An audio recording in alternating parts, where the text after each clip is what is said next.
Thanks for joining us for CBN NewsWatch. I'm Mark Martin. Houston and other parts of Texas are starting the long process of recovery after Harvey. Recovery teams are going from neighborhood to neighborhood and finding more victims. The death toll from the storm now stands at 39, but that number is expected to rise. Charlene Aaron has the story. Many Texans are now looking to see what they can salvage after Harvey's rains have passed. I'm speechless. I mean, it's just devastating. In some places, more flooding as first responders launched a block-by-block, door-to-door search of badly flooded areas, pounding on doors and shouting as they looked for survivors who might have been left behind in Harvey's floodwaters. The Coast Guard hammering through a roof to free a family from their attic. A hard road is ahead for many in cities that were hit hard by Harvey, not only Houston, but others like Rockport, Beaumont, and Port Arthur. The loss of power at a flood-crippled chemical plant set off explosions and a fire, and the city of Beaumont near the Texas-Louisiana line lost its public water supply. More than 30,000 have been displaced, and officials are scrambling to find long-term solutions in a place where none seem to exist. Many have begun the process of cleaning up after the storm. Vice President Mike Pence lending a helping hand in Rockport, where Hurricane Harvey first hit. The White House says some 100,000 homes were damaged by Harvey, and the Trump administration is set to ask Congress for an initial round of emergency funding to help with relief efforts.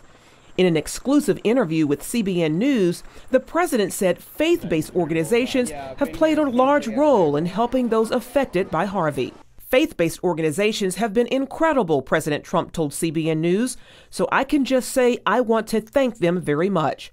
CBN's Operation Blessing has been on the ground in Texas and rode along with the Cajun Navy for the boat rescue of a 2-year-old and his family who had been trapped in their home by floodwaters. We've been trying to get to him for 3 days. OB workers had to drive through high waters to get to Beaumont in East Texas, where OB volunteers worked in a local church turned distribution center. There's a need for food, drinks, personal hygiene items, so Operation Blessing semi-truck arrived. And even as I speak, there's hundreds of cars that are coming around picking up these donations. And so Operation Blessing will be here in the surrounding communities in the Central Texas area as well as in Rockport, coming alongside the local church and emergency officials, providing life-sustaining and life-saving resources to these areas. Texas Governor Greg Abbott has declared Sunday as a day of prayer for the state. Charlene Aaron, CBN News.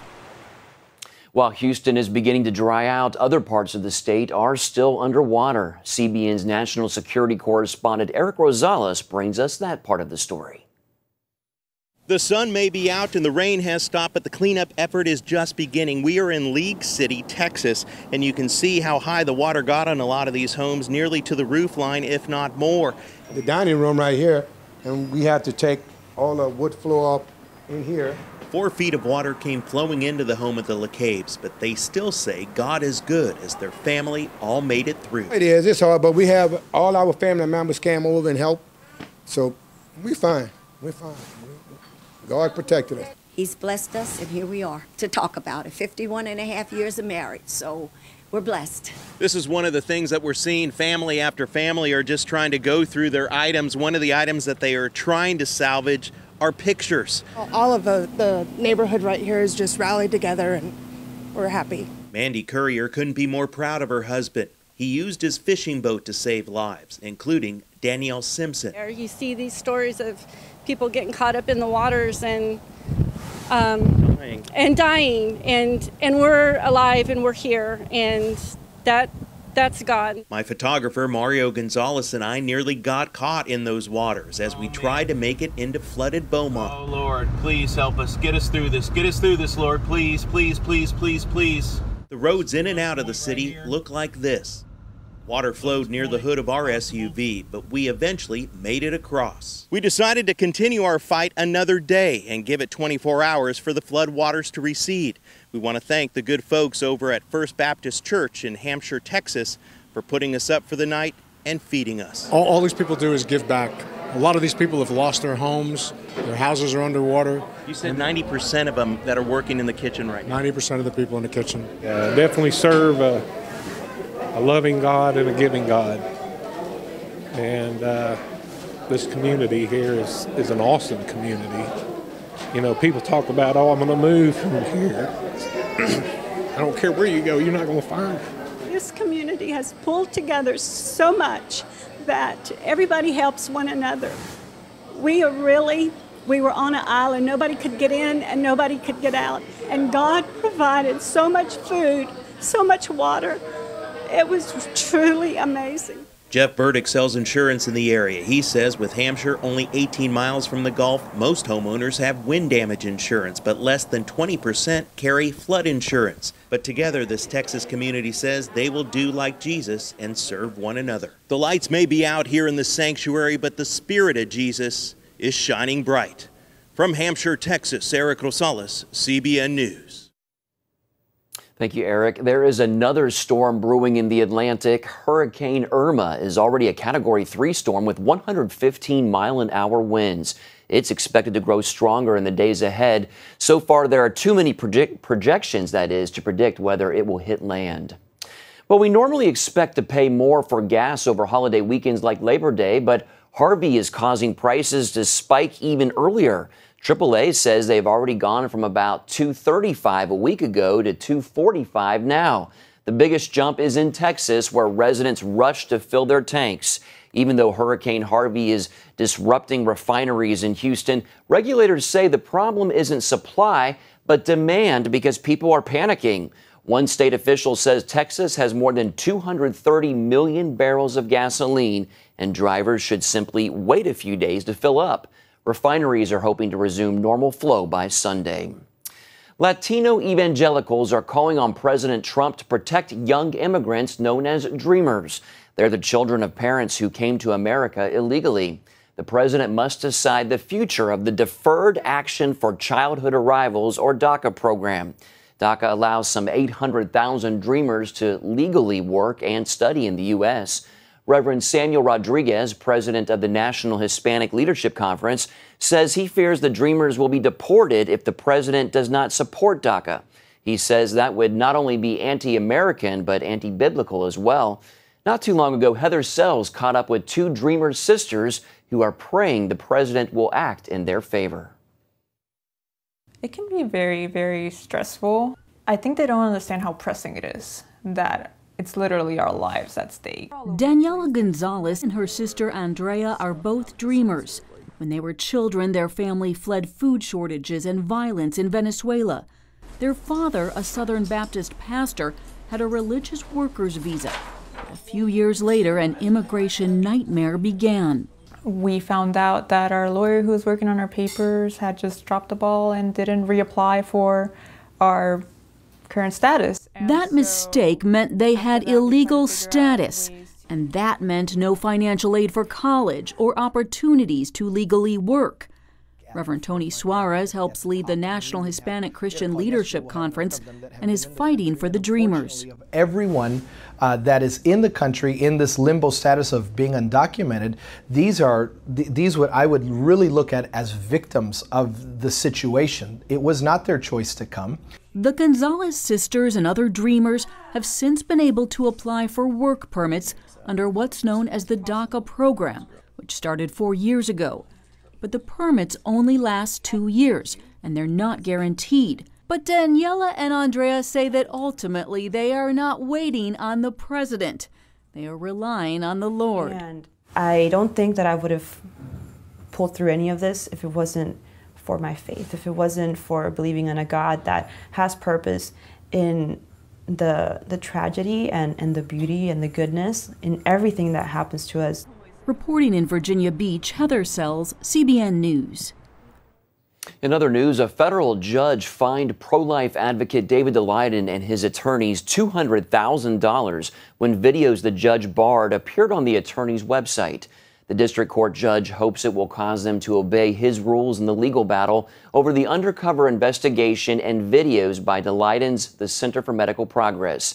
It released several videos over the past few years allegedly showing Planned Parenthood staff promoting the illegal sales of baby body parts for profit. Planned Parenthood has denied the charges. Coming up, it could be considered one of the president's greatest achievements so far. but it's getting little attention in the mainstream media. We'll explain next. Welcome back. The Trump administration is closing 3 Russian diplomatic missions in the U.S. That's in response to Russia's ordering the U.S. to cut its diplomatic staff in Moscow by more than 700 people. The Russian consulate in San Francisco, as well as 2 annexes in Washington and New York, will be shut down. No word if Russia will act in response to the closings. The president calls it the Washington swamp, and it contains plenty of political poison. But one cabinet member is getting rave reviews for rising above the partisan divide. As the Secretary of Veteran Affairs, David Shulkin, is at the center of one of President Trump's biggest achievements. David Brody brings us that story. The president seems to be obsessed with Russia. This president has a very different grasp of reality. He's saying things that do not exist. On television and the web these days, news coverage of the Trump White House clearly focuses on the negative. He has given oxygen to racists. There's also palace intrigue. This morning, there are shakeups to the external Trump legal team. And what's not getting done. The promise to repeal and replace Obamacare falling flat. But hold on a minute. When it comes to fighting for America's veterans, it's an entirely different story, thanks to VA Secretary David Shulkin, who served under President Obama and now is serving under President Trump. I think with this president, he treats this as a business and says, listen, here are the objectives. We have to do better. I don't have much patience. I want to see it get done. Go out and do the job. And that he has. While priorities like tax reform and health care remain on the presidential to-do list, the VA is marching forward. The president's signing of new laws means good news for the more than 20 million veterans. That includes streamlining appeals so veterans get their disability benefits faster. It's been a major problem. We all recognize it's just taken too long to get veterans' decisions. If somebody is disabled because of their service, they deserve to get the benefits that we want to give them right away. And so we're working to decrease that time. A couple years ago, we had 611,000 veterans waiting for a decision more than 125 days. Today, that's about 86,000. So we've made progress, but not enough. Thanks to the Forever GI Bill, veterans can freely pursue educational opportunities with no timing restrictions. So instead of having a 15-year limit, now it's forever. We think that veterans should be able to expand their knowledge and get education at any point in their lives, and to make them better and better employees and better citizens, and that's something that we're really proud of. Another sore spot has been the long waits veterans face before seeing a doctor. Every veteran will get timely access to top quality medical care. Every veteran. A new law will now allow the VA to open nearly 30 new clinics and also continue to fund and improve the Popular Choice program, where veterans can see a private doctor on the government's dime. What this is going to result in is the ability of veterans to be able to have even greater access, greater choice in their healthcare decisions. And we think that not only improves access to care, but it improves the quality of care. Shulkin will also be able to drain the VA of employees whose poor performance and mismanagement led to poor treatment for vets. A new law makes it easier to remove those workers and encourage others to blow the whistle on malpractice. The president made clear in his own unique way how he's counting on Shulkin to clean up the mess. But I have no doubt it will be properly implemented. Right, David? Better be David.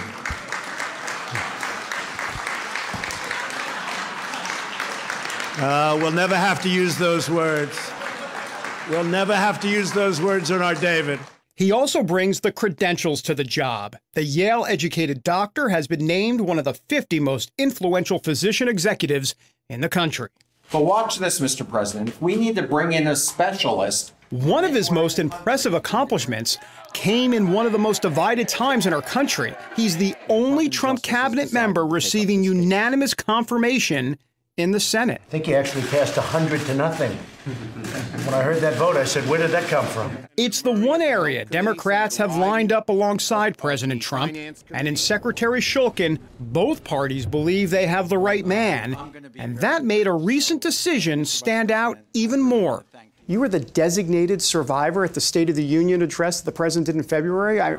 You were like Kiefer Sutherland. What was that like? I wasn't able to talk to my kids and family about that until actually the time of the State of the Union speech. People should feel confident and feel proud of the redundancy that we have in this government, the commitment that we have to keeping this government going no matter what would happen, even an ultimate catastrophe, and to be able to watch that and see that up front and to have a little part in that, I walked away feeling very proud to be an American. And President Trump can point to Shulkin as a man he's pretty proud of, considering all that's getting done at the VA. So help me God. So help me God.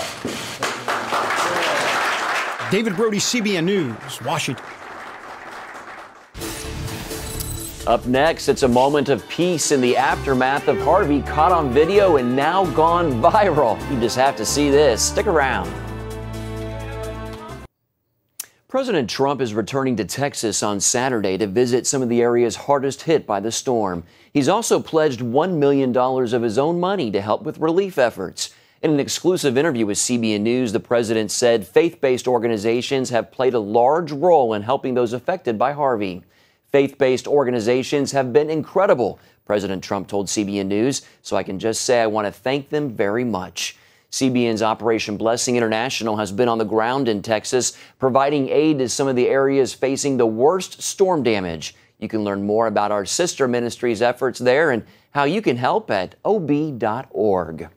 At least 13,000 people have been rescued in the Houston area, and more than 17,000 have sought refuge in shelters. A team of ministers in Conroe, Texas, are offering hope to storm victims in shelters through song. Video of them singing praise and worship has gone viral with more than 10 million views. Take a look.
Wow, incredible. Praising God in the midst of the storm.